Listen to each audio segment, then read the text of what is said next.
ನಮಸ್ಕಾರ ಸ್ನೇಹಿತರೆ.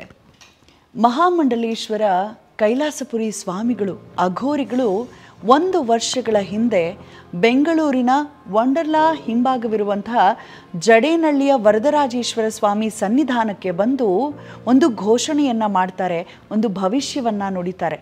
ಏನಂತ ಗೊತ್ತಾ?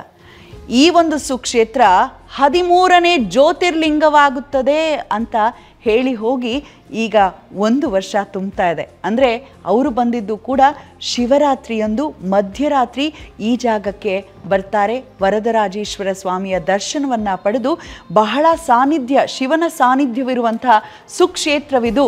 ಶೀಘ್ರವಾಗಿ ವರಗಳನ್ನು ದಯಪಾಲಿಸುತ್ತಾನೆ ಈ ವರದರಾಜೇಶ್ವರ ಅಂತ ಹೇಳಿ ಹೋಗಿದ್ದಾರೆ. ನಾನು ಯಾಕೆ ಈ ಮಾತನ್ನು ನೆನಪಿಸ್ಕೊಳ್ತಾ ಇದ್ದೀನಿ ಅಂದರೆ, ಇನ್ನೇನು ಮತ್ತೆ ಮಹಾಶಿವರಾತ್ರಿ ಬರ್ತಿದೆ. ಅದು ಶುಕ್ರವಾರ ಬರ್ತಿರೋದ್ರಿಂದ ತುಂಬಾ ವಿಶೇಷ. ಈ ಒಂದು ಸನ್ನಿಧಾನದಲ್ಲಿ ನಾರಾಯಣ ಗುರುಗಳು ಏನೆಲ್ಲ ಒಂದು ಕಾರ್ಯಕ್ರಮಗಳನ್ನು ಹಮ್ಮಿಕೊಂಡಿದ್ದಾರೆ ಸಂಸ್ಥಾಪಕರು ಅಂತ ಕೇಳೋಣ ಬನ್ನಿ. ಗುರುಗಳೇ ನಮಸ್ತೆ.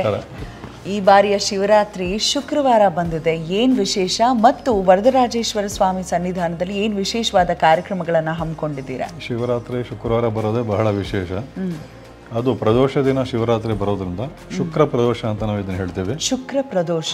ಹಾಗೆ ಇದನ್ನ ಲಕ್ಷ್ಮಿಗೆ ನಾವು ಶುಕ್ರವಾರ ಹೋಲಿಸೋದ್ರಿಂದ ಐಶ್ವರ್ಯ ಪ್ರದೋಷ ಅಂತಲೂ ಸಹ ನಾವು ಕರಿತೀವಿ. 8ನೇ ತಾರೀಕು ಮಾರ್ಚು ಶಿವರಾತ್ರಿಯ ಪ್ರಯುಕ್ತ ಬೆಳಗ್ಗೆ 6 ಗಂಟೆಗೆ ಪೂಜಾ ಕೈಂಕರ್ಯಗಳು ಪ್ರಾರಂಭವಾದರೆ ಮರುದಿನ ಬೆಳಗ್ಗೆ 6 ಗಂಟೆಯವರೆಗೆ 5 ಯಾಮಗಳ ಪೂಜೆಗಳನ್ನ ರಾತ್ರಿ ಇಡೀ ಪೂರ್ತಿ ರುದ್ರಾಭಿಷೇಕ ಶಿವನಿಗೆ ನಡೆಯುತ್ತೆ.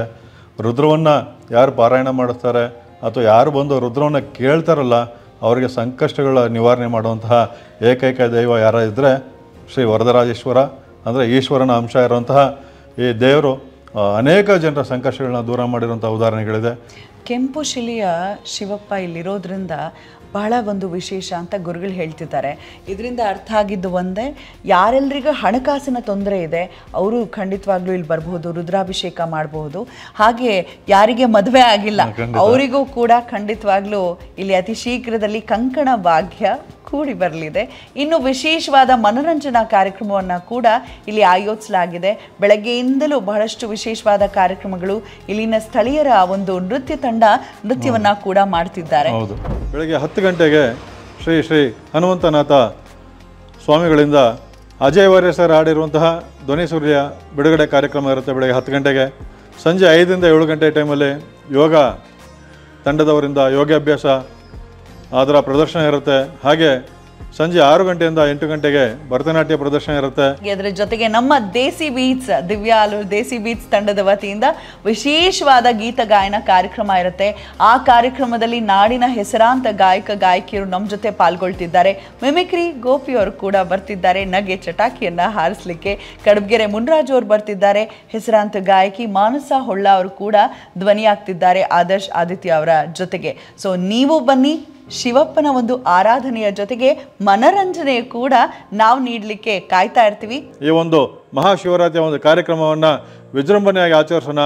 ತಾವು ಬನ್ನಿ, ಕೈ ಜೋಡಿಸಿ ಎಲ್ಲರೂ ಒಗ್ಗೂಡಿ ಈ ಒಂದು ಕಾರ್ಯಕ್ರಮವನ್ನು ಯಶಸ್ವಿಗೊಳಿಸಬೇಕಾಗಿ ತಮ್ಮಲ್ಲಿ ಸವಿನಯ ಪ್ರಾರ್ಥನೆ.